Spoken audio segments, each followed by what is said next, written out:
Alors j'ai refait un petit peu le message, mais normalement il est à peu près là. Est-ce qu'on est prêt à écouter la parole du Seigneur? Parce que la Bible nous dit, la force d'écouter compte bien meilleur.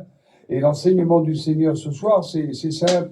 Je voudrais vous rappeler, je ne sais pas si vous avez du pain, les frères, vous n'avez pas un morceau de pain derrière là, non, c'est dommage.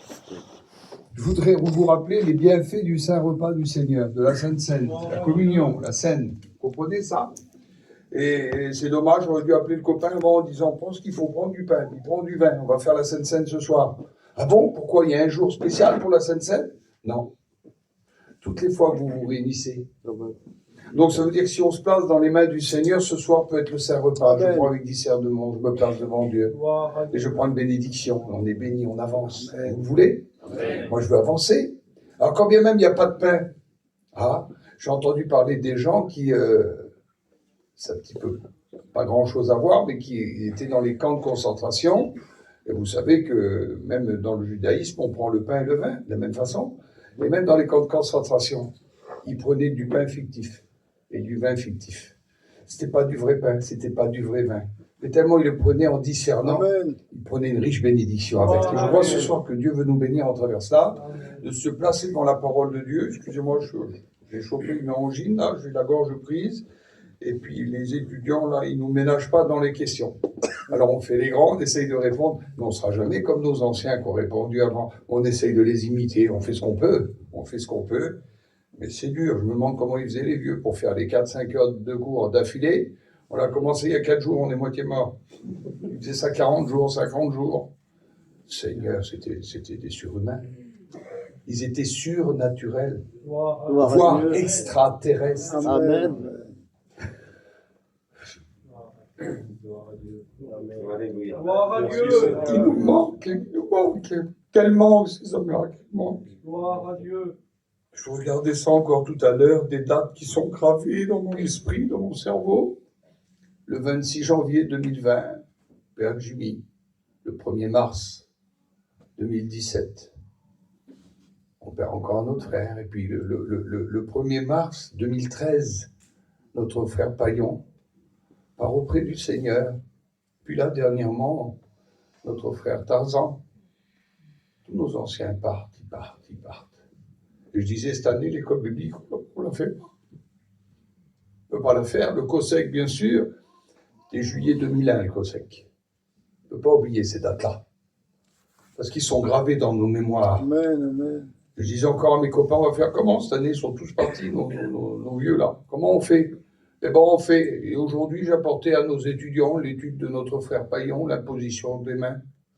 Je limite un pas de perroquet.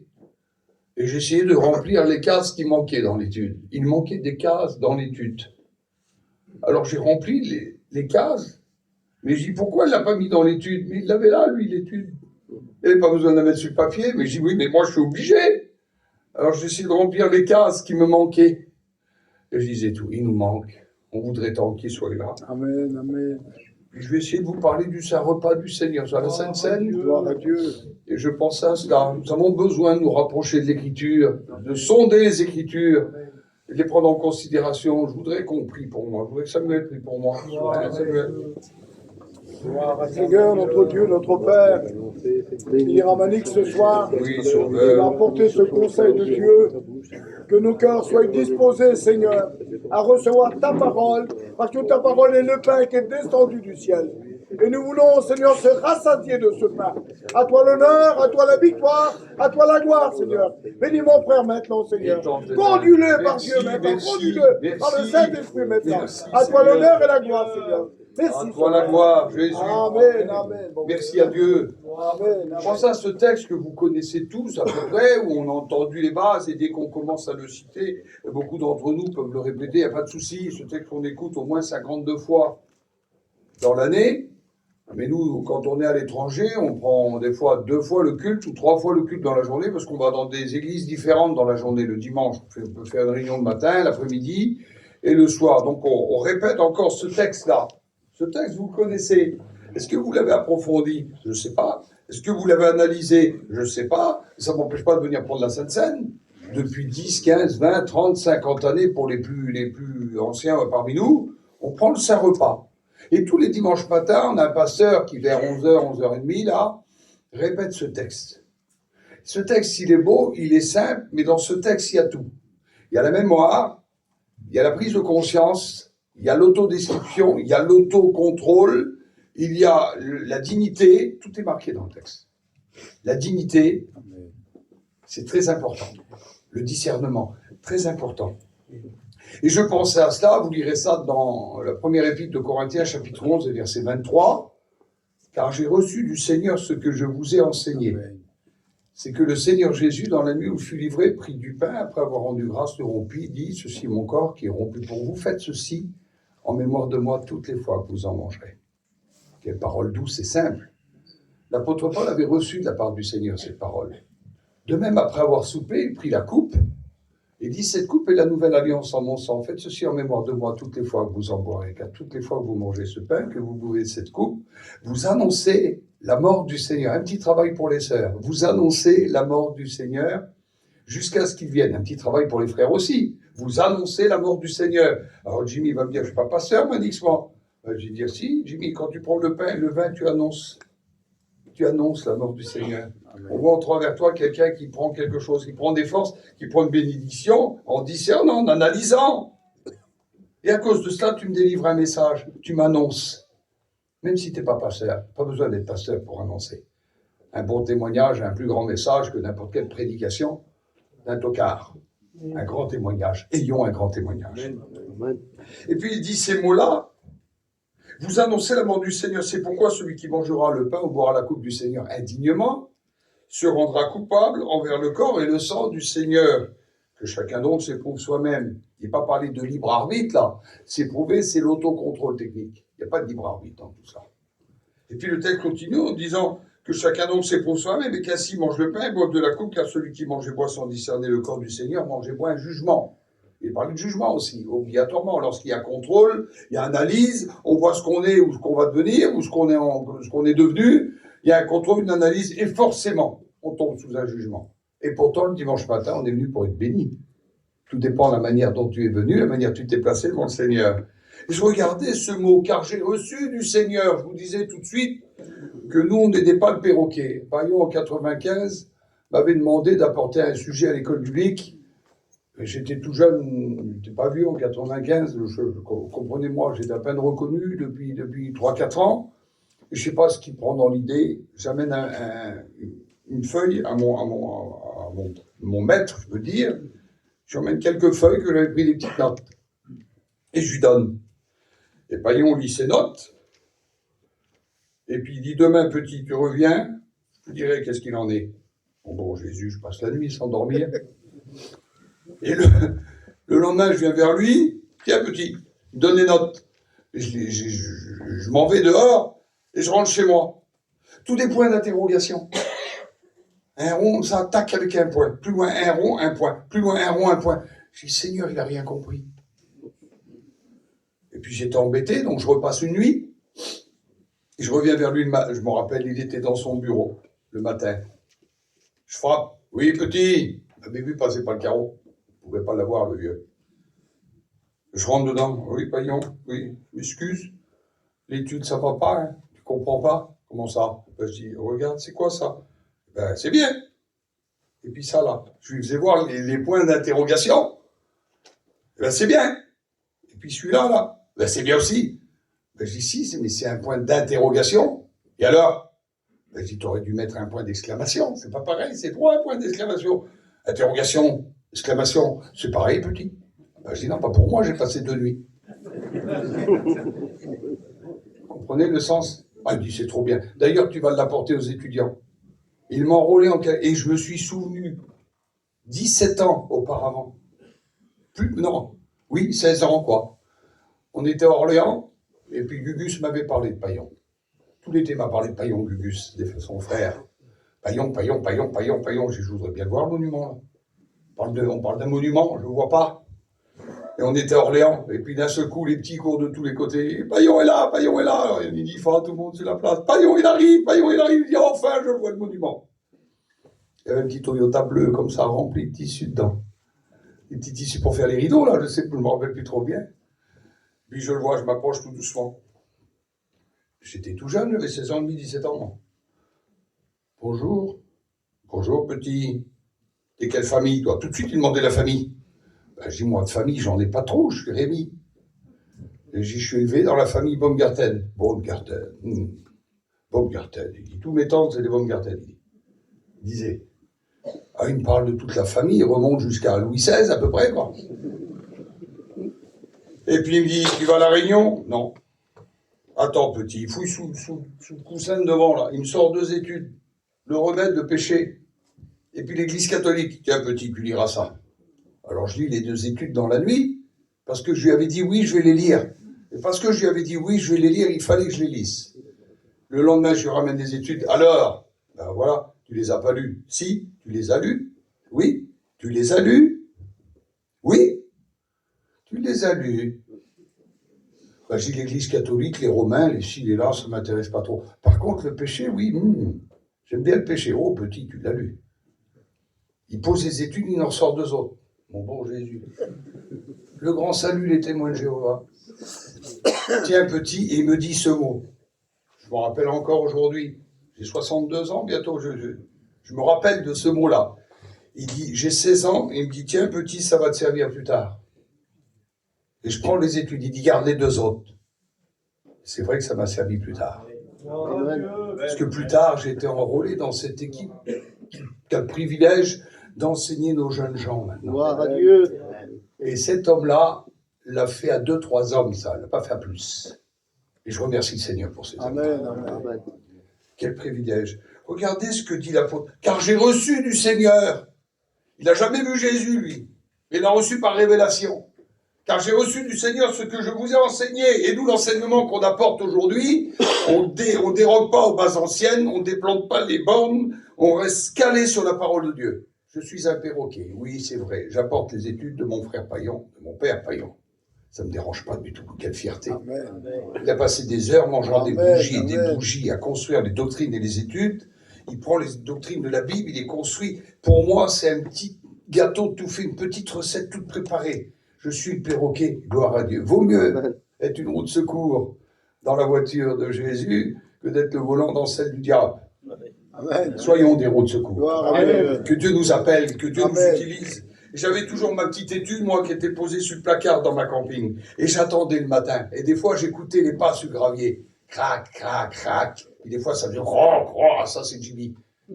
Et quand c'était plus fin, je dis, ça, c'est Payon qui arrive. Il frappe à la porte. Petit, quoi?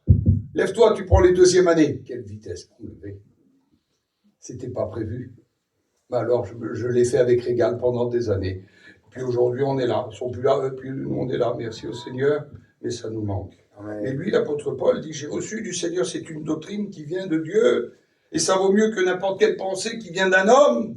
J'ai reçu du Seigneur ce que je vous ai enseigné. Parler d'enseignement dans la doctrine de la fraction du pain et boire la coupe, de la doctrine de la Sainte Seine, de ce monument biblique et doctrinal que nous avons tous besoin. Nous nous en rappelons toutes les semaines, mais il semblerait que pour certains d'entre nous, même le rappel a très peu d'importance, ou très peu d'efficacité. Il dit, ce que je vous ai enseigné, c'est le passage de génération en génération. La Bible est constituée de paroles avec les commandements et tout ce qui va avec. Et puis il y a les évangiles, et puis il y a les épîtres que nous avons besoin par l'apôtre Paul et les autres. Et puis là, c'est une mémoire de génération en génération. C'est un peu comme le Talmud. Il faut une mémoire de passation de famille en famille. Mais je ne prends pas la Sainte Seine parce que tata prenait la Sainte Seine ou maman prenait la Sainte Seine. On est décalé. Il semblerait qu'au milieu de nous, là, il y a des religieux. On est bénis parce que de père en fils, vous croyez que c'est une affaire de génération en génération? Vous croyez que c'était une affaire d'héritage? C'est pas cela, l'évangile. L'évangile, c'est une question de cœur. Il faut se placer devant le Seigneur. Il salue les personnels. Quand bien même mon père, ma mère serait un pasteur, mon père serait pasteur et ma mère serait une apôtre. Ça ne fait pas de moi un chrétien. On a l'habitude de dire ça, cette parole de Billy Graham, naître dans un garage ne fait pas de nous une voiture. Il faut être chrétien véritable, mais quand bien même t'es né dans la mission. J'expliquais hier encore aux étudiants le réveil de notre mission avec le prospectus, l'histoire d'Asie, Kaalo et toute la famille. Zino qui est tombé malade, la guérison miraculeuse, Mans, le premier pasteur, l'envoi, la conversion de la Bretagne en 52, la conversion de Paris en 53, la conversion de Bordeaux en 54 avec la famille Reynard, Elfric et autres. Mais c'est pas parce qu'on est né à Bordeaux, dans la famille Reynard, ça fait pas de nous, hein. Ça fait, oui, je sais pas. Hein. C'est pour ça que je peux regarder. Mais comprenez-moi ce que je suis en train de vous expliquer. Prendre la Sainte Seine, c'est personnel. Prendre le Saint Repas du Seigneur, c'est quelque chose de personnel. Je me mets à part. Je peux pas faire ça n'importe quoi parce que je prends en mémoire le mémorial, le monument aux morts. Excusez-moi le mot. La Sainte Seine, c'est un mémorial. Je viens à La Réunion, je me place devant le Seigneur. Je peux pas faire n'importe quoi. Il y en a qui sont exagérants. Ah, il y a des gens qui prennent pas la Sainte Seine le dimanche pour prendre la route. Je m'excuse que je m'en vais dans les pays de l'Est. Moi, des fois, je pars le samedi soir très très tard. Et le dimanche matin, je profite pour traverser l'Allemagne et l'Autriche parce qu'il n'y a pas de camion. Et vous croyez que ça fait de moi un rebelle à la parole de Dieu? Non, mais quand j'arrive le dimanche soir, là-bas sur place, je prends le Saint Repas du Seigneur. Amen. Et je prie mon Seigneur. Croyez-moi, je prie Dieu. Je prie Dieu, mais il ne faut pas non plus des gars bizarres, fixés, plus que carrés. Ils sont plus que carrés, ils sont pointus tellement qu'ils sont carrés. Et puis il donne une mémoire, une historique. Nous avons besoin d'historique. L'historique de notre mission, elle est merveilleuse, et je suis en train de faire une courbe, un tableau là, je vais vous le donner. De toute façon, c'est 3 feuilles qui se plient. Il y a toute la courbe là, des 75 ans jubilés de notre mission cette année. Depuis le prospectus en 50. Enfin 49, mais bon, peu importe, novembre 49, jusqu'à aujourd'hui, là. 25 ans d'histoire de notre mission, mais vous verrez tout ça en une seule ligne. Toutes les dates importantes de notre mission. Amen, amen. C'est vraiment intéressant. Vous l'aurez devant vous, parce que plein de gens oublient ça. On ne doit pas oublier ça. Jamais on doit oublier. Et là, le mémorial, le monument aux morts, on va dire, c'est se souvenir des meurtrissures du Seigneur. C'est se souvenir de son sang versé. Et puis, il dit, c'est que le Seigneur Jésus nous raconte une histoire qu'il n'a pas vécue, Paul. Il n'était pas là le jour de la Sainte Seine. Il y a tous les apôtres, mais Paul est un apôtre qui est arrivé bien plus tard. Et l'apôtre Paul est capable de nous raconter une histoire qu'il n'a pas vécue. C'est comme si moi je me vois dans la Sainte Seine. Même Samuel, l'ancien, il n'a jamais t'as pas vécu la Sainte Seine, toi. Hein, on était pas nés, comme des escalops. Hein. On était comme le poisson. Mais on le raconte comme si qu'on l'avait vécu. La mémoire, une histoire, une chambre haute, c'est-à-dire sur le toit d'une maison, des hommes qui se réunissent. Jésus avait dit quelque part auparavant, vous allez aller là-bas, vous verrez un homme avec une cruche, vous le suivrez. Et lorsque vous le suivrez, il arrivera dans la maison. Un homme avec une cruche en Israël, normalement ça n'existe pas, c'est les femmes qui vont prendre de l'eau. Il dit, lorsque vous le suivrez, vous arriverez dans une maison et vous demanderez, est-ce que vous avez une chambre haute meublée, c'est-à-dire où il y a une table et des chaises. Normalement, les chambres hautes, il n'y a pas de meubles. On s'y met pour dormir la nuit. Mais là, une chambre haute meublée. Jésus rentre dans les détails et les disciples partent. Ils arrivent dans l'endroit où Jésus leur avait dit, ils trouvent un homme avec une cruche, ils le suivent. Et quand ils arrivent dans la maison, il dit, est-ce que tu aurais une chambre haute meublée? Pourquoi? Le maître en a besoin. Et l'homme les conduisait dans la chambre haute, qui est tout près du Cénacle, pas loin du tombeau de David. Et si vous allez en Israël, vous retrouverez cet endroit-là, chambre haute meublée. Jésus monte dans cette chambre haute meublée, s'assit sur une table, sur une chaise, et devant lui, il y a la table, et les 12 se mettent là. Ils se mettent autour de lui. Et Jésus prend du pain. C'est pour ça que je vous ai demandé un bout de pain tout à l'heure. Jésus prend du pain. Il le rompt, et quand il casse le pain en deux, il le distribue à ses disciples. Il leur dit un mot en même temps. Tenez, faites ceci en mémoire de moi. Donc le disciple qui est à côté prend le pain aussi, le rompt. Il donne une image, il dit, ceci est mon corps qui est rompu pour vous. Il donne cette image, rompu, rompu, rompu, rompu, rompu, jusqu'au 6e là-bas, et rompu, rompu, rompu, rompu, jusqu'au 6e. Faites ceci en mémoire de moi toutes les fois que vous en mangerez. Puis après le souper, il prend la coupe. Il dit, cette coupe est la nouvelle alliance en mon sang. C'est du vin. Non, c'est le sang du Seigneur. Il y en a qui disent c'est le sang du Seigneur. Puis là, on vient de distribuer le corps du Seigneur. Donc, on est des cannibales. Matthieu 6 n'a rien à voir. Il ne nous a pas parlé de ça. On n'est pas des cannibales. Enfin, on disait, si on mangerait tous les jours le corps du Seigneur et on boirait son sang, il y a longtemps qu'il n'y en aurait plus du Seigneur. Jésus dit, faites ceci en mémoire, en mémoire. La mémoire. Gloire à Dieu. Il dit, bon, vous ne mangerez pas mon corps, non, faites ceci en mémoire de moi. Ceci est mon corps qui est rompu pour chacun d'entre vous. Il prit la coupe, il dit, cette coupe est la nouvelle alliance en mon sang. Faites ceci en mémoire de moi. Car toutes les fois que vous mangez ce pain, que vous buvez la coupe du Seigneur, vous mangez et vous buvez. Vous ne vous rendez pas compte? Le témoignage, toutes les fois que je fais ça. Et puis, je me rappelle, je me place devant Dieu. Il dit, c'est une nouvelle alliance. Ah bon? Dans le sang des boucs, dans le sang des taureaux qui était versé sur l'autel pour les sacrifices. Non, c'est une nouvelle alliance en mon sang à moi. Ah bon? Et qu'est-ce qu'il faut faire? Mais pour que la loi, le sacrifice soit agréé, il fallait 4 choses. Il fallait un sacrificateur, il fallait du sang, il fallait un animal innocent, il fallait un autel. Sans ces 4 choses réunies, il est impossible d'obtenir le pardon, que nos péchés soient couverts simplement. Impossible. Jésus dit, je ne suis pas venu ici pour abolir la loi, je suis venu pour l'accomplir. Amen. Mais comment t'as accompli la loi, Jésus, toi? Il nous est dit qu'un jour, on vient se saisir de Jésus au jardin de Gethsémanée. Prenez la route de Béthanie lorsque vous êtes à Jérusalem. Vous allez dans l'est de Jérusalem, il y avait là la porte dorée, la porte qui donnait sur le temple, puis à côté la porte des chevaux, à côté la porte des fontaines, à côté la porte des eaux. Et on voit la porte de la vallée un peu plus loin. C'est cet endroit où on jetait les détritus. Et puis les hommes, on voit les petites lumières qui partent. Si vous avez une bonne vue, vous voyez Caïphe au loin, le palais de la maison de Caïphe. À droite, il y avait le palais d'Hérode, et un peu plus loin, la maison du beau-père de Caïphe. Anne était là. Si vous avez vraiment une bonne vue, vous regardez sur votre droite, vous voyez le temple. Éclairé, c'est merveilleux. C'est le temple du temps de Jésus. Et un peu plus haut sur la droite, donc on arrive au nord de Jérusalem, vous verrez 3 petites collines. Et ces 3 petites collines, on les appelle Golgotha, le lieu du crâne. Qu'est-ce que c'est beau! Il y a la tour des Méas, il y a la tour des sangs, et puis on a la tour des bénédictions, puis bon, il y a la porte des brebis, la porte des pains. Et ça, on en a 12 comme ça. C'est énorme, c'est magnifique.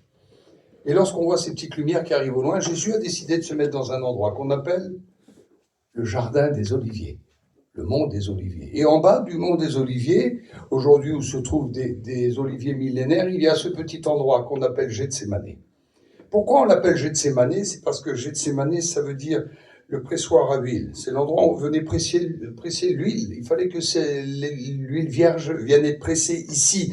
Et chacun pouvait pas s'acheter une pierre qui pesait plusieurs tonnes et un soc pouvant recevoir les olives pour presser son huile. Donc il y avait un pressoir pour toute la région et tous les cultivateurs du coin venaient presser leur huile ici. C'était le rendez-vous pour presser l'huile. Mais c'est le même rendez-vous qu'à Jésus. Il est dans un jardin. Il est sous les oliviers. Et l'angoisse vient sur lui. Il est comme pressé. Il y a une coupe qui s'approche de lui, elle n'est pas au sens physique, parce que s'il aurait été physique, il aurait fallu des milliers et des milliers de litres dans cette coupe. Parce que tous les péchés ont rendez-vous ce jour-là, Gethsémanée, tous les péchés qu'ils ont pu être commis au moment du Seigneur, les péchés qu'on a commis après, les péchés que j'ai commis, et même les péchés que tu vas commettre demain. Tous ces péchés ont rendez-vous à Golgotha ce jour-là. Parce que nous n'avons pas à faire n'importe quel sacrificateur. Non, c'est un vrai. Il prend les sacrifices une fois pour toutes. Il se charge de mon péché, de ton péché. C'est pour ça que je ne peux pas négliger un si grand salut. C'est pour ça que je prends le saint repas, je bois la coupe. Mais Seigneur, ta coupe, elle est bonne, elle est fraîche. Et la coupe qui arrive devant toi, il faut que tu la boives jusqu'à la lie. Et une angoisse vient sur le Seigneur jusqu'au moment où de son front coule des grumeaux de sang, il est pressé, semblable à cette olive qui est placée dans ce pressoir à huile. Tout est broyé. J'ai demandé à un monsieur qui faisait les olives, je lui ai posé la question, Samuel, j'ai posé la question. Je le dis, j'ai posé la question. Mais monsieur, les olives, là, vous les épluchez, vous enlevez le noyau. Alors, il dit non, surtout pas, c'est le meilleur. Et bien, comment vous faites? Il dit, on jette l'olive et tout est broyé. Peau, chair, noyau. Monsieur, tout est broyé, oui, et c'est ce qui fait la première presse, ce qu'on appelle la presse fraîche, et il sort l'huile vierge pure. Et j'ai pensé à ça. J'ai dit, Jésus, toi, Amen, Seigneur. Tout fut pressé à Gethsémanée. Amen. Corps, âme, esprit, pour en sortir le meilleur. C'est quoi le meilleur? L'amour de Dieu. Amen. L'amour de Dieu. Amen. Alors vous allez dire, c'est simple, mais pour moi, c'est beau. J'ai pas besoin de plus, pas besoin de théologie, pas besoin de grands messages, pas besoin de mots. Il a été pressé, broyé, entre cette pierre qui ne bouge pas et la première pierre qui est en bas, elle ne bouge pas, celle-ci. Puis il y en a une autre qui tourne, et puis il y a un morceau de bois qui la tient, puis il y a un autre morceau de bois qui est comme ça. Vous voyez l'image? La croix, l'amour de Dieu manifesté. Et puis Jésus, c'est le fruit qui est là. Il doit être broyé pour sortir l'huile, pour nous purifier de tout péché. La pierre qui ne bouge pas, c'est le monde. Le monde, c'est carré, ça ne bouge pas. Et puis il y a celle qui tourne, qui broye ces olives-là. Il n'y a pas de résistance. Une olive ne résiste pas devant une pierre de plusieurs centaines de kilos. Et lui, le fruit, semblable à une brebis muette devant ceux qui l'attendent, il n'a point ouvert la bouche, nous dit Ésaïe 53. Pas dit un mot. Et les hommes viennent de chez Caïphe. Ils descendent du haut de chez Caïphe. On les voit, ces petites lumières dans la nuit. C'est un procès qui arrive la nuit, c'est pas le jour. On vient chercher, on vient se saisir de Jésus. Et on vient le chercher, et on vient jusqu'à Gethsémanée. On s'approche de lui, et Jésus a pu dire aux disciples qui étaient autour de lui, vous n'avez pas pu veiller avec moi, prier. Mais non, il fallait qu'il soit seul pour boire la coupe jusqu'à la lit, Luc 21. Il fallait qu'il la boive seul. Il était seul à Gethsémanée. Il n'est pas simplement un cantique. C'est la réalité des réalités. Et la coupe se présente devant lui. Il aurait pu la refuser. Il voulait la refuser. Il a dit, je veux la refuser. Mais Père, qu'il soit fait selon ta volonté. Amen. Et lui est volontaire dans l'acceptation de cette coupe. Il est volontaire. C'est moi qui prends la Sainte Seine des fois indignement. C'est moi qui prends le Saint Repas sans me souvenir. C'est moi qui ne veux pas rendre mémoire à la plus belle des morts qu'il y a pu y avoir. J'expliquais ça tout de suite à mon ami, à mon frère, là, que la vie ne fait pas de cadeaux. La vie, elle est mal polie, elle nous prend un enfant, un parent, un frère, une sœur, un fils, une fille. La vie, elle est cruelle, on n'envoie pas une carte de visite, la vie, elle est mal polie, je m'excuse, elle ne frappe pas. Elle vient, elle prend, elle part. Et notre vie à nous n'est pas formatée pour ça, on n'est pas conçu pour ça. Lorsque Dieu a créé l'homme, il souffla dans ses narines un souffle de vie. Livre de la Genèse, chapitre 2 et verset 7. Et cet homme, ayant compris, ayant pris conscience, reçoit une conscience en même temps, mais une conscience qui n'est pas tournée vers le mal. Il est heureux. De son côté va sortir une princesse, il va l'appeler Ève. C'est la plus belle des femmes, d'ailleurs c'est la seule, il n'y a pas de souci. Mais pour elle, lui, c'est son prince. Elle l'aime, c'est le plus beau, c'est le plus grand. Il n'y a pas de comparaison avec un autre, il est le seul. C'est le prince de sa vie. Elle est la princesse de sa vie. Quel couple merveilleux. Si c'était possible de revivre ça, mon Seigneur Jésus. Quel beau couple. Pas de jalousie, pas de beaux-parents, pas de belle-mère. Pas de tout ça. Quel plaisir. Puis il n'y a pas de comparaison. Mais ce corps qui est là, avec ce souffle qui a été mis dans ses narines, je vous dis Genèse chapitre 2 verset 7, vit quelque chose d'exceptionnel. Il inculque dans nos vies ce qu'on appelle la génétique. Et notre génétique à nous n'est pas formatée pour souffrir, pour vieillir, pour mentir. Tous ces mots-là n'existent pas dans le langage d'Ève. La femme parfaite, quoi. Elle n'a pas de ride, pas de rondeur disgracieuse au bout de 15 ans. Je me suis fait rouler, je l'ai pris, elle était jolie, et là. Il n'y a pas tout ça dans Ève. Elle est belle éternellement. Qu'est-ce que c'est beau ce que je vous dis. Lui, il est beau éternellement. Pas possible. Brad Pitt, c'est un commis à côté. Il est beau, mais c'est son prince. Vous savez, il n'est pas beau par rapport à ses traits. Non, il est beau parce qu'il a été créé à l'image de Dieu. L'image de Dieu n'a pas de physique, Dieu n'a pas de physique.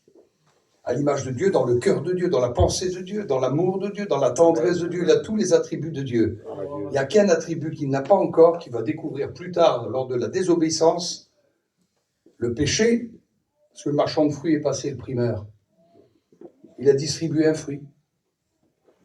Elle l'a accepté, elle l'a donné à son mari. Et à partir de là, ils vont vieillir. Ils vont mentir. Ils vont souffrir.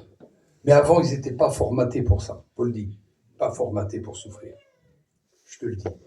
Jimmy, pas formatés pour souffrir. On ne souffre pas au temps d'Adam. C'est à cause de la désobéissance, on peut dire la race adamique. À cause que Ève a désobéi, elle m'a donné à Adam, et à partir de là, on souffre et on n'est pas fait pour ça. C'est inacceptable. C'est inacceptable, même pour un chrétien. Un chrétien, Dieu nous donne la paix, mais je le sais. Mais c'est inacceptable de souffrir de la séparation. C'est inacceptable de voir nos bien-aimés se séparer. C'est inacceptable. Je veux pas. Je ne suis pas formaté pour ça. Excusez-moi les frères et sœurs, quand vous venez vers moi, je me mets à ta place, tu ne te mets pas à ma place.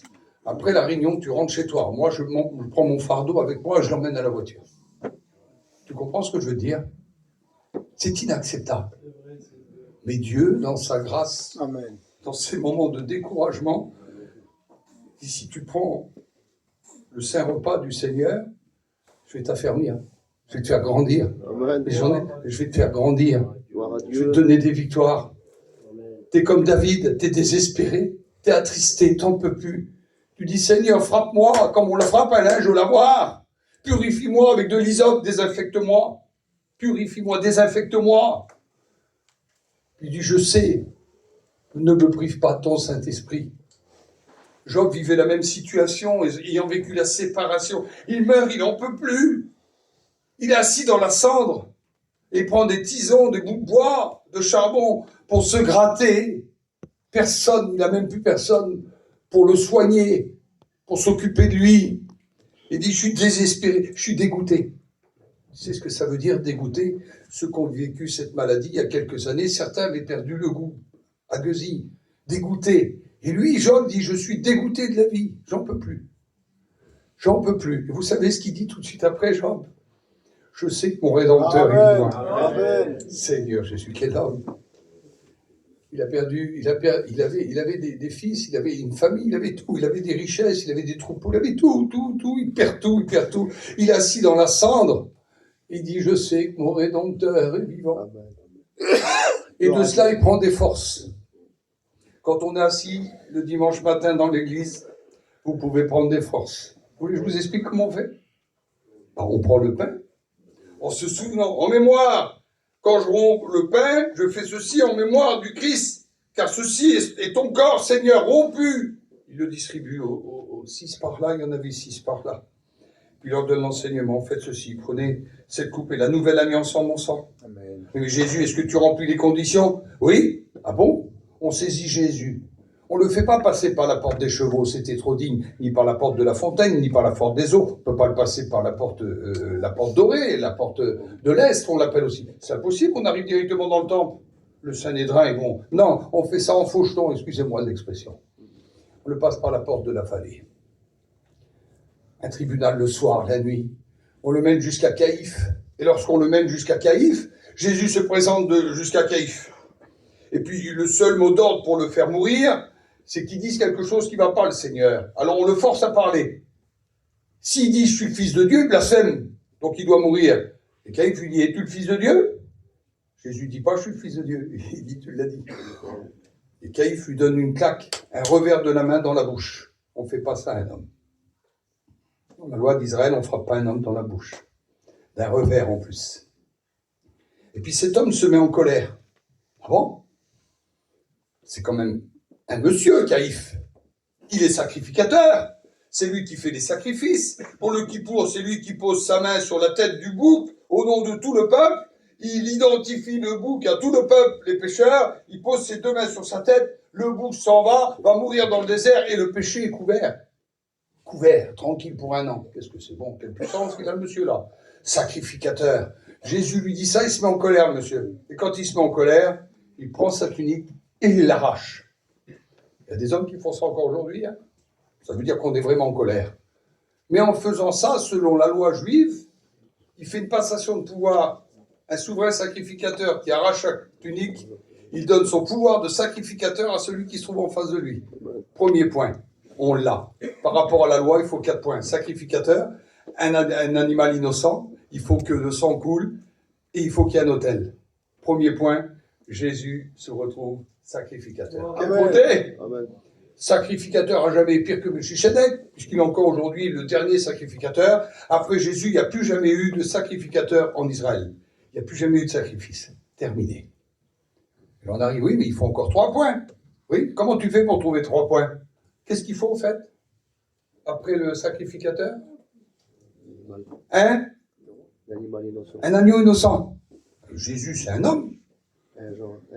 C'est pas un agneau innocent. Il a plus de 30 ans, il a 33 ans, c'est un homme. Toute la force. Non, il faut qu'il devienne l'agneau innocent. Ah bon? Alors on est à Nazareth, on est au nord d'Israël. juste entre Haïfa et Capernaum. Il faut descendre jusqu'à un endroit où il va falloir que l'agneau arrive. C'est Kasser Yaoud. C'est juste à côté de Jéricho. Kasser Yaoud. On arrive à la mer Morte. Sur la gauche, c'est la Jordanie. On a quitté tout le bord du Jourdain. Jésus descend jusque-là. Jean-Baptiste est en train de baptiser des gens du baptême de repentance. C'est pas le baptême de Jésus. Celui qui arrive est bien plus grand que Jean-Baptiste. C'est son cousin. Il est cousin dans la chair avec le Seigneur. Et Jean-Baptiste annonce un baptême.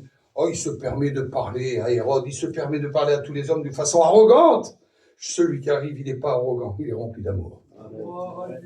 Et quand Jésus arrive sur le bord du rivage du Jourdain, Kasser Yaoud, qui veut dire château des Juifs, c'est au même endroit où Élisée et Élie, l'histoire de Élisée, où il récupère le fer dans l'eau, c'est à Kasser Yaoud.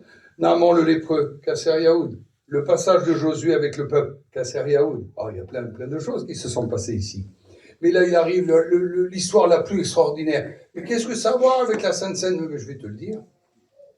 Le sang, la nouvelle alliance, là, il faut que ça soit quelque chose de puissant. Et Jésus arrive à Kasser Yaoud, et Jean-Baptiste le voit, et il dit, voici mon cousin. Non, il ne dit pas ça, Samuel. Ah, je croyais. C'est pas Maillère, alors, Jean-Baptiste, là. Non. Qu'est-ce qu'il dit? Voici mon ami. Non. Étudiant en première année. Est-ce qu'il dit, voici mon ami, Jean-Baptiste? Qu'est-ce qu'il dit, Jean-Baptiste? Il dit, voici l'agneau de Dieu. Deuxième point accompli. Il présente Jésus comme étant l'agneau. On a le sacrificateur, on a l'agneau. Qu'est-ce qui nous manque? Le sang. Est-ce que Jésus aurait pu fournir le sang pour le sacrifice? Le sang que prenait Moïse, le sang que prenait Aaron, il le versait sur les 4 cornes de l'autel qui se trouve à l'extérieur, où on brûlait les animaux en sacrifice. Et les cornes étaient brûlantes en airain, et lorsqu'il versait le sang sur les reins, ça fumait et ça montait jusqu'à Dieu comme un parfum agréable. Il acceptait le sacrifice. Amen. Mais là, il faut un sacrifice plus puissant, il faut un sacrifice plus fort. On en a assez. Des dizaines et des dizaines de milliers de boucs, de taureaux, d'agneaux ont été sacrifiés, et Dieu couvrait le péché, mais de temps en temps, il ne l'ôtait pas. Le péché était couvert, il fallait recommencer. Dieu en a assez de ce recommencement. Il faut arrêter avec tout ça. Il faut qu'on arrête. Il faut qu'on aille jusqu'au bout. Il faut ôter le péché. Amen. Et Jean-Baptiste dit, voici l'agneau de Dieu qui ôte le péché du monde. Totalement différent avec ce qu'on a entendu depuis le temps. Jésus présente ça. Il devient l'agneau. Il faut que le sang coule. Est-ce que le sang de Jésus a coulé pour nous? Amen. 7 endroits de son corps différents. Alors que pendant un moment, le centenier et le bourreau étaient là en train d'essayer de mettre le clou dans les mains du Seigneur. Il y en a qui disent, il se débattait. Il se débat pas, il a offert ses mains d'amour. Amen. Il vient, pourtant ça fait mal. Il tend son autre main, ça fait mal, il tend ses pieds. Certains, on écoute des prédications. Il se tortillait comme un ver. Arrête, non, arrête. Il se tortillait pas le Seigneur. Il était comme un ver. Il se tortillait pas. Amen. Il s'est offert tout entier. Amen. Tout entier. Le sang a coulé de son dos, le sang a coulé de sa tête, parce que la couronne était posée sur sa tête. On frappait encore avec des joncs pour que les épines s'enfoncent dans son crâne. Pas dit un mot. Chut. Semblable à cette brebis muette devant ceux qui l'attendent. Il n'a pas ouvert la bouche, pas un mot, pas un mot. Il fallait qu'il accomplisse jusqu'au bout. Il aurait pu se rebeller. Des centaines d'anges étaient autour. Les arcs étaient tendus, les épées étaient sorties du fourreau. Un mot de Jésus, une pensée de Jésus. Les centeniers, ils étaient tous décapités. Le Sanhédrin, les sacrificateurs, et tout ça partait à la balayette. Jésus, chut, pas un mot. Non, attendez. Pourquoi? Il faut que ça s'accomplisse. Gloire à Dieu. Il faut que j'offre. Il faut qu'on s'en coule. Amen. Et c'est pour ça que je prends la Sainte Seine aujourd'hui. Faites ceci en mémoire de moi. Voici ce sang, cette coupe et la nouvelle alliance. Puis tu l'accomplis, toi, dans la maison de Pilate. On te charge d'une lourde croix, on t'emmène jusqu'à Golgotha, il faut marcher. On te frappe dessus, puis il passe un homme. C'est un homme de Cyrène, il s'appelle Simon. Il y a plein de Simons dans la Bible. Mais lui, il passe par là. Et sa vie est liée complètement au Seigneur Jésus. Depuis ce jour-là, on ne peut pas parler de Simon sans parler de Jésus. On ne peut pas parler de Jésus sans parler de Simon. Je voudrais tant être un Simon. Amen. Qu'à chaque fois qu'on parle de moi, on parle de Jésus. Et qu'à chaque fois qu'on parle de Jésus, on puisse me lier à lui aussi. Je suis loin d'être Simon, mon bon Jésus. Je vais dire quelque chose peut-être qui va vous faire rire, mais bien souvent dans mon comportement, je suis plus Simone que Simon. Jésus d'amour. J'en ai marre de tout ça. Samuel, en vérité, je te le dis. Je suis fatigué des prédications, si vous saviez. Je voudrais que Dieu me donne des messages. Donne-moi des messages. Prédication, c'est tout calculé. Je tape sur mon téléphone, j'en sors une, j'en sors deux. Ça va pas comme ça, non, Seigneur, donne-moi le message. Est-ce que vous avez besoin d'un message ce soir ou d'une prédication? Le sang coule des endroits du Seigneur, de sa tête, de ses deux mains, de ses deux pieds, de son dos et de son... Je l'avais oublié, celle-ci. Le centenier romain, il est avec sa lance. Tout est réuni. Les moqueurs, les rieurs, les pleureurs, tout est réuni. Puis il y a là le Seigneur sur la croix. On dit on va lui casser les jambes. Mais pour que la prophétie s'accomplisse, aucun de mes os, on peut compter tous mes os, ils ne seront jamais brisés. Lorsqu'il arrive, à son grand étonnement, il est mort. Pourtant, c'est un costaud. Les autres se débattent encore sur la croix. Il y en a un qui vient d'écouter une bonne nouvelle, mais il se débat encore, celui-là. Parce que Jésus vient de lui dire, je te le dis aujourd'hui, tu seras avec moi dans le paradis. Mais il se débat encore, il n'est pas tout à fait mort, lui. L'autre n'est pas mort non plus. C'est deux brigands. Jésus, il est mort. Pourquoi qu'il est mort, lui-là? Pour pas qu'on lui casse les jambes. C'est le fait que la prophétie s'accomplisse. Alors, ce centenier-là, il s'approche, il prend une lance. Il la met en dessous ses côtes, ici, là. Il lui transperce le cœur. Et de son cœur sortit de l'eau et du sang. Encore du sang. Pour la 7e fois, du sang est sorti du corps de Jésus. Il n'est pas venu ici pour abolir, il est venu ici pour l'accomplir, la loi. On a le sacrificateur, on a l'agneau, on a le sang. Qu'est-ce qui nous manque? L'autel, Seigneur, c'est quoi un autel? Ça sert à quoi? Étudiant, première année? Ça sert à faire le sacrifice. Comme on faisait un autel pour mettre les taureaux, les boucs, les agneaux, les égorgeait, on faisait cuire la viande, c'était remis après aux Lévites. Puis la famille pouvait récupérer une petite part. Puis le sang était versé. Et Moïse prenait le sang aussi et rentrait dans le lieu saint.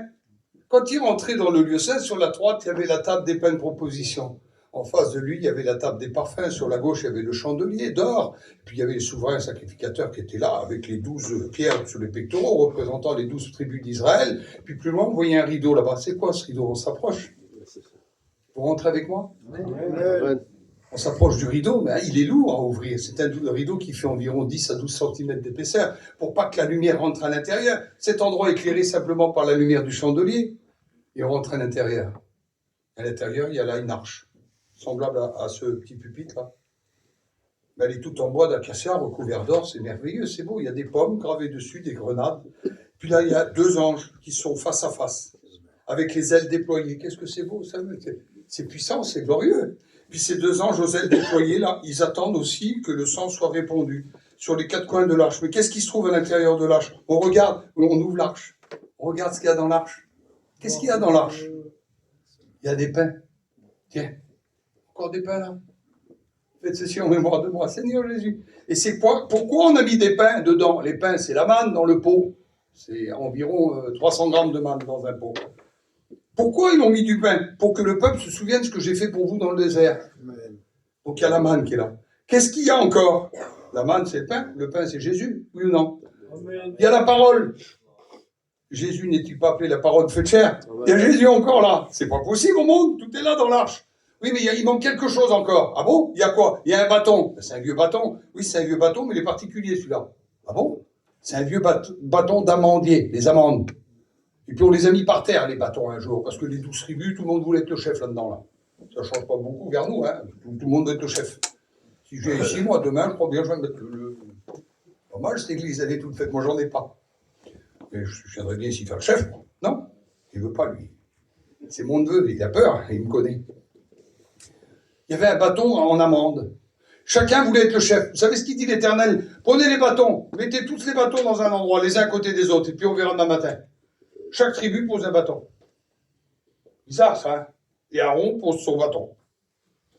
Le lendemain, on vient, tous les bâtons sont là encore. Il y en a un, il est bizarre. Qu'est-ce qu'il a, ce bâton-là? Regardez bien, quoi? Il y a des fleurs dessus, il y a des feuilles, et puis il y a des amandes. Il a fleuri dans la nuit. Symbole de résurrection. Amen. Jésus est encore là. Amen. La résurrection, la parole, le pain. Faites ceci en mémoire de moi. On se souvient 2000 ans après. Quand Jésus dit ça, il pense à cela.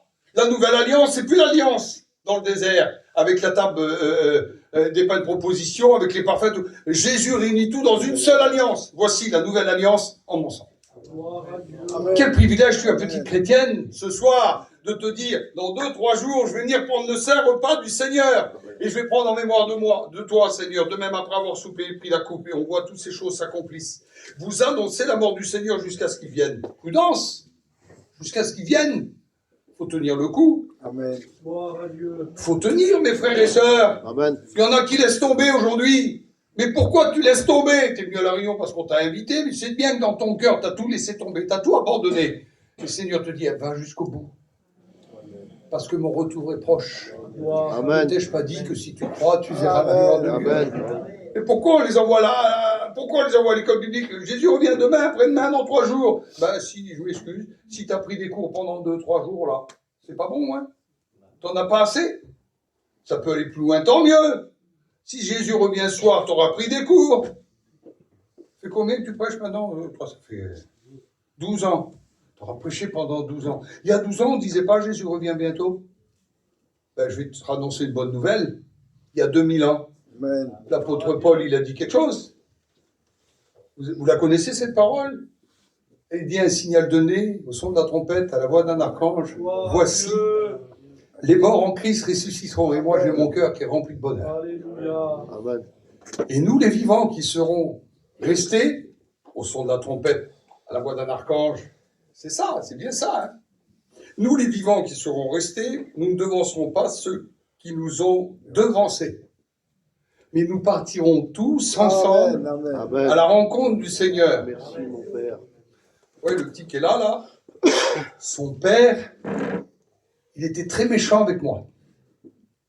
Moi, je dormais dans le camion, j'avais 12-13 ans, et le matin, je dormais dans un estafette. Il foutait un coup de poing dans le carreau pour me réveiller. L'eau du toit me tombait dessus, les estafettes, ceux qui ont connu ça, le toit était en choucroute, là. Enfin bref, j'étais réveillé par un coup de poing, des fois j'avais la figure sur le carreau, bon Jésus, quel coup de poing. Je me réveillais, il fallait aller travailler. J'étais grognon, on va dire, parce que moi je suis balance, ascendant ours. J'étais grognon une bonne partie de la journée par rapport au mauvais réveil. Quel vilain réveil. Vous réveillez le gars de jouer, vous courez après avec une tronçonneuse, vous courez, vous avancez pas.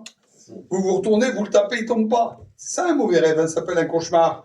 Puis d'un seul coup, quand il est prêt à nous couper en deux, là, hop, on se réveille dans le lit. On est en sueur et on tremble. Ça, c'est un cauchemar. Là, la voix d'un archange. Le Seigneur Jésus lui-même. Amen. Mon enfant, oui, réveille-toi. Pourquoi? Aïe, le temps est venu. Amen. Il se souvient plus combien de temps il a dormi, lui. C'est comme une opération à l'hôpital. Vous endormez, une seconde après, vous vous réveillez, vous. Vous regardez, vous avez été opéré, c'est passé 3-4 heures. Eh bien, je vous dis, quand le Seigneur viendra chercher nos bien-aimés, ceux qui nous ont devancés, ça sera le même réveil, mon enfant. La promesse que t'attends, aïe, c'est arrivé. C'est pas possible. Oui, on part, on rentre à la maison pour du bon, là.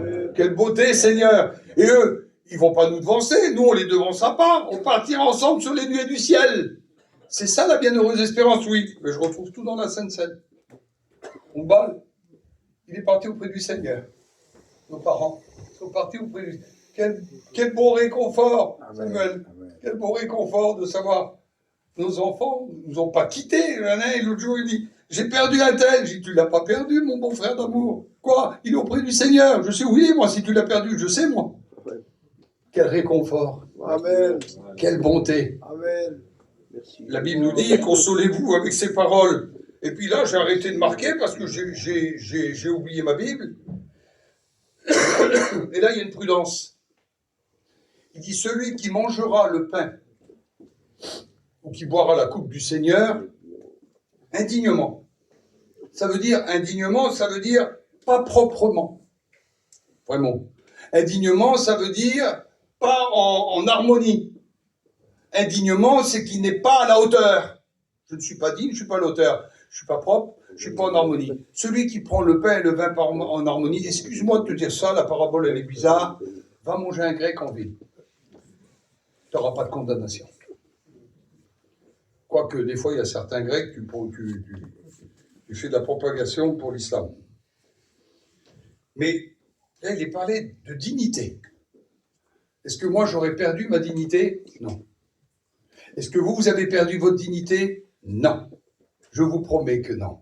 Mais des fois, on a des oublis, on a des soucis, on a des problèmes, on a des reculs, on a des afflictions. Et la vie ne nous fait pas de cadeaux par-dessus ça. Il est parlé de dignité, de propreté. Il dit sera coupable. 1, envers Dieu. 2, envers le corps et le sang du Seigneur. Pourquoi? Je prends indignement. Je ne discerne pas le corps du Seigneur. Ou je ne discerne plus. Et puis dans ma vie, il y a trop de moucave, on n'écoute que ça aujourd'hui. Ah, si ton cœur te condamne, Dieu est plus grand que ton cœur. Puis moi, ça ne me condamne pas. Ben, forcément, ça ne te condamne pas, c'est ton petit bébé mignon.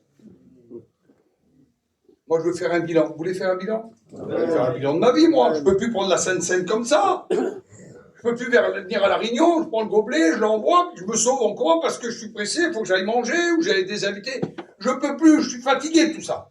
Dans nos églises. Je vous aime de tout mon cœur, on est tous pareils. Des fois, je me presse, moi. Mais tu te presses pourquoi? Pour regarder les questions pour un champion, je sais pas, moi. Qu'est-ce que t'as? Je viens de la Réunion, je veux être digne. C'est beau la dignité. T'as vu un homme qui est propre sur lui? Un homme qui est digne. Il n'a pas des choses, excusez-moi, parce que ça me met à bout. Il n'a pas des choses moulées sur lui. Il est digne, il est bien, il est propre. Une femme qui est digne, vous pouvez la regarder passer. Hein. Je vais vous dire que ça va vous choquer. Vous pouvez même dire qu'elle est belle. Maman, c'est une belle femme. Quel âge elle a, là, moi? Ah bon, mon copain. Elle est digne. C'est pas choquant. Quand je vois une belle voiture passer, croyez-moi, je dis c'est une belle voiture. Quand je vois une belle fille passer, je dis vraiment, elle est jolie, cette fille-là. Puis quand je vois un beau garçon, quelqu'un qui est habillé propre. Quelle propreté, quelle dignité, c'est attirant, mon Dieu, c'est beau. Oui, il y en a qui ont des mauvais yeux. Il y en a qui... Mon copain, je regarde pas. Oui. Mais il y en a qui ont plus de vis dans leur cerveau qu'au bricot dépôt, à la Croix-Blanche, je vous promets. Et tu viens prendre la Sainte Seine, tu louches, mon copain, arrête de loucher.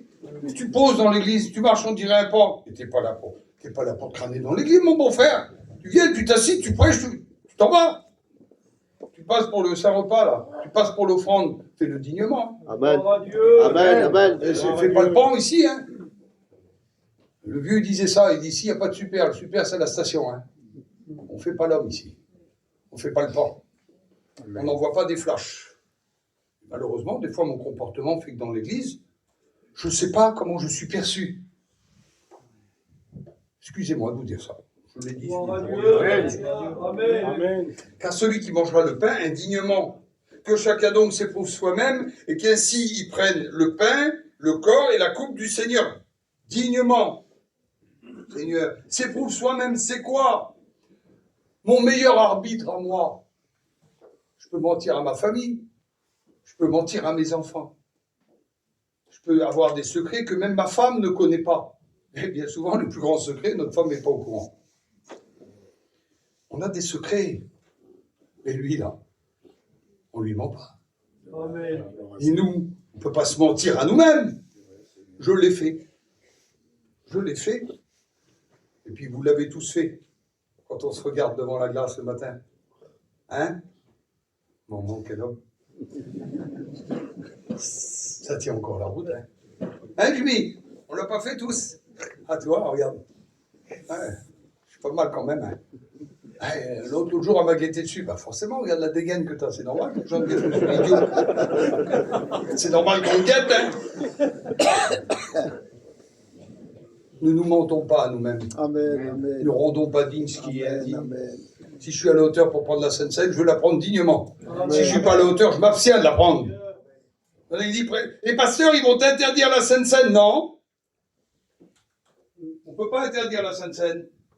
Ah bon? Pourquoi la Bible dit celui qui prend le corps du Seigneur, la coupe du Seigneur indignement se rendra coupable envers le corps et le sang du Seigneur. Que chacun donc c'est pour soi-même. Il prend une condamnation au lieu de prendre une bénédiction. Laissez-le prendre. Mais laissez-le prendre. Et je suis obligé de te dire que tu prends une condamnation, mon copain. Ah bon? Tu prends une condamnation. Ah, tu nous as tous dupés, tu as menti à un tel, au pasteur, au diacre, à tout le monde, aux chrétiens, à ta femme, à tout ce que tu veux. Bah Dieu, tu mens pas. Et à toi, tu te mens? Non? Tu sais que t'es un pourri. chez l'Arche. Non, demande pardon au Seigneur. Et alors, il va te pardonner. C'est pas... Oui, il va te pardonner, je te le dis, moi. Ah bon? Pourquoi? Parce que Dieu est amour. Il pardonne, et celui qui délaisse, il obtient. Pas assez fort. Celui qui délaisse, il obtient. Il n'y a pas de sentiment. Parce que dans le sentiment, il y a manque. Pas de sentiment. Mais tu viens ici, t'es vrai, t'es droit. Seigneur, mais je peux pas, je suis toujours un peu tordu. Passe au débosseleur avant. Et le débosseleur, c'est toi. Je viens, je rentre dans ta maison. Oui, je suis un pourri. Oui, je suis un pourri. Oui. Et je demande humblement pardon au Seigneur. Je me place devant toi, Seigneur. Pas bien, j'ai menti à tout le monde. Je te demande pardon. Le Seigneur, il dit, ah non, tu dégages. Moi, je vais te dire ça. Et pas le Seigneur. Est-ce qu'il est gentil, Jésus? Un bon Jésus. Pour ça, je l'appelle mon Seigneur. Pour ça, je ne peux pas me passer de cela. Je ne peux pas me passer du saint repas. On finit? Amen. Ouais, on finit. C'est pourquoi, à celui qui mange et boit sans discerner le corps du Seigneur, moi je dois un jugement contre lui-même. C'est pour cela qu'il y a parmi vous beaucoup d'infirmes. Ah? Et de malades. Ah? Et qu'un grand nombre sont morts. Seigneur, comment on fait? Voilà l'homme là, il était malade, il est tombé malade parce qu'il a pris indignement. Vous croyez que c'est comme ça? Non. Non? Tu veux pas, toi? Tu as raison, bon frère d'amour. Parce que je vous promets, allez, tu vérifieras, tu seras là Samuel dimanche, tu vérifieras si tu es là. Si on prendrait le pain et le vin dignement, qu'on tomberait malade ou qu'on mourrait, tous les dimanches matins, il y a 3 ambulances du SAMU devant la salle. Et ils en prennent 4 par ambulance. Et les autres, ils ressortent, vous savez comment? Ils sont comme ça. Ils sont morts. Moitié malades, en train de mourir. Ça m'est déjà arrivé. Ça m'est déjà arrivé de prendre la Sainte Seine, moi, sans discerner. T'es pressé, la tête ailleurs, tiens, demain j'achète l'auto, on va les prendre de camping, et puis la petite, elle est si bien, il est dans la part. Et puis tu comprends, ça va pas. Je veux me placer devant le Seigneur. Des grandes bénédictions sont au bout de ça. Je le sais, moi. Parce qu'on l'a expérimenté. Seigneur, on fait quoi dimanche? On se met en règle? Amen. Moi, je me mets avec vous, hein. Vous ne croyez pas que je peux revenir dimanche? Non, je suis à Agde. Excusez-moi, je ne reviendrai pas dimanche. Mais je me place devant le Seigneur. Et dimanche à Agde, là-bas, je vais prêcher, moi, samedi. Je vais prêcher dimanche matin, je vais prêcher dimanche après-midi et dimanche soir aussi, aux jeunes gens. Et je veux me placer devant le Seigneur. Amen. Je veux prendre le saint repas du Seigneur dimanche. Amen.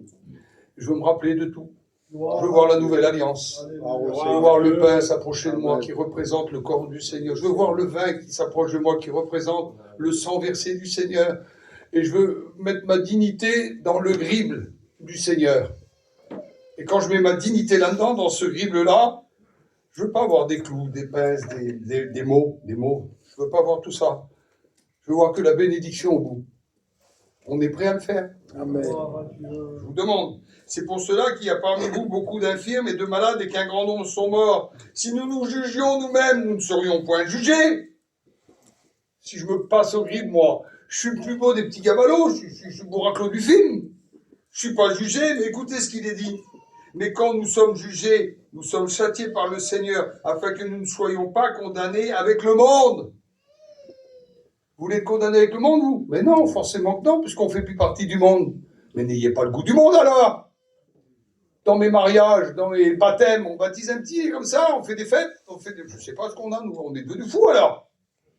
On met de la musique, et puis on saute en l'air, on klaxonne, et puis les femmes, ils font ah bon, tu fais comme les calés. Qu'est-ce qui t'est arrivé, ma soeur? T'as un problème au cerveau. On se conforme au monde. On pense comme le monde, on s'habille comme le monde, on a les goûts du monde, on a les... Arrêtons. Plaçons-nous devant le Seigneur, parce qu'il revient bientôt. Si on aurait du recul devant nous, je vous dirais, bon, on a le temps. C'est pas le moment d'être rétrograde, hein. Je vous le dis, mes frères, hein. Mes sœurs, c'est pas le moment de lâcher la main du Seigneur. Il revient bientôt. Ben pourquoi t'as acheté une maison? Pourquoi tu fais je vis comme s'il revenait dans 100 ans. Et je suis prêt comme s'il revenait ce soir. Amen. Je me prépare à la rencontre du Seigneur, moi. Vous voulez qu'on le fasse ensemble? Amen. Je vous ai pas trop tué? Oui, dis alléluia. Et bon, on va prier le Seigneur. J'espère qu'on a compris. On va demander